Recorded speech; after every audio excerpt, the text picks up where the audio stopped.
নবীজি আমার কাঁদতেছেন।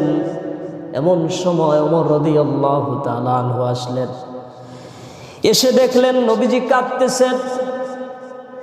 ওমর জিজ্ঞেস করলেন, ইয়া রাসূলুল্লাহ, ইয়া হাবিবাল্লাহ, ওগো আল্লাহর রাসূল, আপনি কেন কাঁদতেছেন? নবীজি বললেন, ওমর, কিছুক্ষণ পূর্বে জিবরাইল আমিন আমার নিকট এসেছিল। জিবরাইল আমিন আমার নিকট এসে বললেন, ইয়া রাসূলুল্লাহ,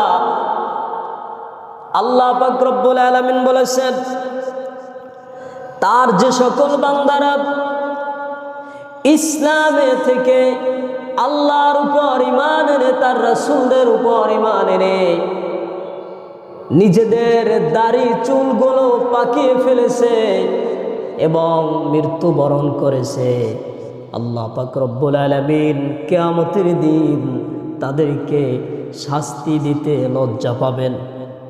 অর্থাৎ তাদেরকে আল্লাহ তাআলা শাস্তি দিবেন না, তাদেরকে ক্ষমা করে দিবেন। সুবহানাল্লাহ।